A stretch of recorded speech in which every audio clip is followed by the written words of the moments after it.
And welcome everybody. Welcome to Stavanger University. Welcome to Norway Chess 2013, the first super tournament on Norwegian soil. I am Dirk-Jan ten Geuzenam. I'm the editor of New in Chess, and with me today, and it's a great pleasure, is Norwegian Grandmaster Simon Agderstein. Simon, welcome. We are here today for the drawing of lots, which is done in an original fashion. It's done with a Blitz tournament. So, is that a good way to start a tournament? Yes, I think it's an excellent way. Okay. It's such a great show too. Yes, and we are very lucky because the drawing of lots was done yesterday, and actually this is the drawing of lot for the real tournament, which starts tomorrow. And immediately in the first round we have a game. We start with a bang because there's Vishy Anand who's playing Magnus Carlsen. That's something to look forward to, and we get it right in the first round. This game will start in a couple of minutes from now.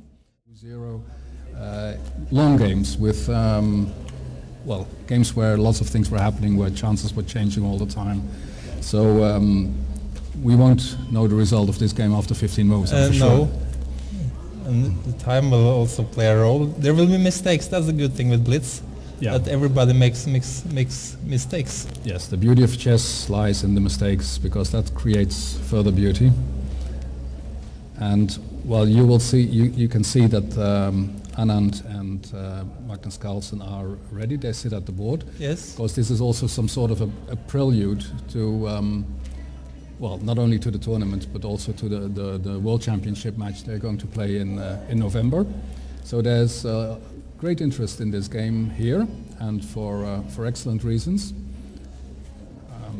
We are just fixing one minor technical detail. It's nice. Magnus against Vishy is definitely the peak of the round, but there might be some good things happening in the other games as well. Yes. So it would be nice to have all the games up, at least for us, so we can switch in case something fantastic happens in any of the other games. Well, which wouldn't be a big surprise with the names that we have here. There's some outstanding Blitz players here. I mean, Nakamura is a fantastic Blitz player. Aronian is a fantastic Blitz player. Anand and Carlsen, of course. In fact, you can say, I think it's no exaggeration to say that any great classical player is also a great Blitz player, don't you think? Oh yes. They started. They're rolling. They're rolling. Fantastic. Good. So much happening at the same time, but we're following Magnus. Yeah, let's focus on that. We have a Spanish game. Seems like Magnus shows a rare variation in Spanish. Actually, I've chosen the same line myself with black. But that was not a good idea when I played it against Magnus, actually, many years ago. Oh, really? But I think it started with Magnus playing the so-called Berliner defense, which is very solid. And they moved into an old Steinitz defense. Now it becomes more slow. Yeah. That's interesting play with a black fianchetto.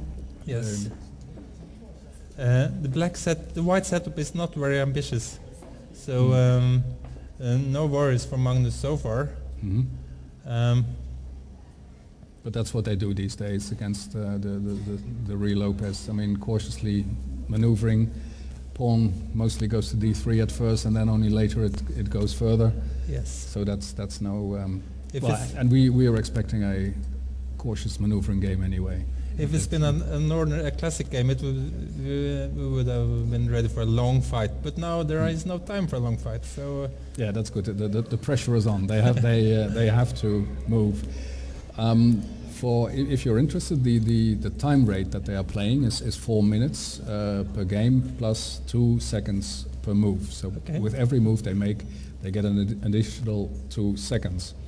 They move quickly. What is Magnus for? What kind of Blitz player is he? Magnus is great. Yeah. Magnus has fantastic intuition, and so he plays almost just as well without thinking. And he has this regular movements. I mean, it's not long things and then suddenly blitzing. I mean, it's just. That's very important, actually. Yeah. To keep the pace. Exactly. Yeah. When you start thinking, Jan Timman actually once told me, your fellow friend from the Netherlands, that 1 minute on the clock in Blitz is the same as a pawn. So if you have a 1 minute advantage on the clock, you can sacrifice a pawn. Yeah. Well, and he was also, well, in fact, not a very fast Blitz player, but a very good Blitz player because he kept the pace. He just kept. There was a nice flow in his moves, and I think that's what we see with Magnus as well. Yes. It's a very important characteristic for Blitz. But Jan Timman was, of course, among the best. Well, he was in all aspects when he was at his best. So also in Blitz, of course. Yeah, so that subscribes to the idea that great players are great Blitz players. So how are they doing, Simon? It's a bit strange. Magnus moved his knight to h5 and then now he's returning. That's a little bit strange, actually. But I would say objectively that White may have a slight advantage, or to put it more clearly, the one who managed to push this d-pawn first. If White managed to push his d-pawn to d4, he has a space advantage. Yeah. White wants to build on a space advantage. Black wants to free himself with d5. Yes, exactly. If maybe Black can play d5 right away. Magnus didn't. He played this other knight to the edge. It's a bit special. Okay, so first he wants to warm up his knights, and once they're warmed up, then we'll go from there. Magnus actually shows another strategy. To me, this looks slightly better for White, actually. Magnus wanted to play on the c file. Yeah. But probably it's not his real worry to be slightly worse for some time. I mean, as long as there's play and he can fight back. But if White managed to play d5 next move, and he can very well manage that, the bishop and Magnus foresaw that. He couldn't allow d5 because then his bishop on g7 would have been very blocked in. And his knight on a5 as well. But this might easily end up in a very, very drawish position, objectively speaking, because Black might be able to play d5 and trade his only weakness. But this is Blitz, so anything can happen. Yes. Well, it's a very important game for both of them. There's this rivalry, but at the same time, you don't want to lose this game. I mean, you want to win it, but you definitely don't want to lose it. Oh yes, this will be noticed all over the world for sure. Yeah. But there are other games, interesting games going on as well, I notice. Is there one you want to briefly look at before we... Ludwig has just sent his knight down to h2. Okay, let's go to board 1 then briefly to see what... on this analysis screen. Oh yeah, and we're trying to get a look at the game between Hikaru Nakamura and Johan Ludwig Hammer. In the Magnus game, which is on my screen now. Yeah, let's just look at that. I mean, they are making progress. So he's managed to play the. Is actually something happening here because the pawns are traded off, all the central pawns. So the critical thing now is whether something is happening in the D line. Yeah. But it doesn't seem like it is actually. Here both sides have to calculate very accurately. There's lots of pins everywhere. Yes. Oops, there you go.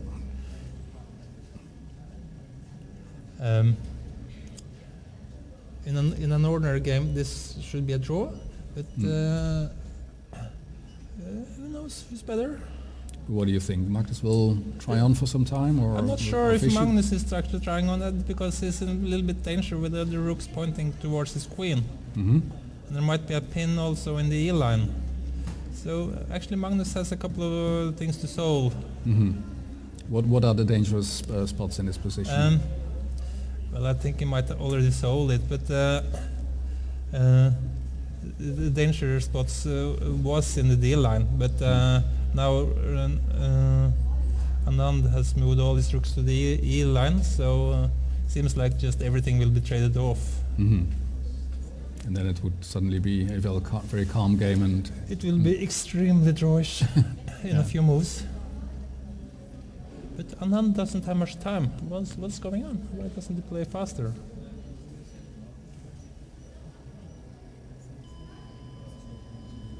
It's nothing. This is certainly a draw. Yeah. So now the... And it seems like Jon Ludvig is having problems with the time as well. Okay, yes, this But will... he's up. Wow, it's a real excitement. But Jon Ludvig has no time. Oh, it looks like he blundered something. No, not really. Well, he blundered actually. He blundered a piece. Nakamura's thing is incredibly fast. He's very, very fast thinker. Well, he was a specialist in 1 minute chess, Yes. so which is gives you a headache if you only think of it. Finish an entire game in 1 minute, and he did that more than 1,000 times. The Magnus game is not really that exciting anymore. Yeah, If it's they have ended it in the draw already. Yes. Yeah, so they made a draw.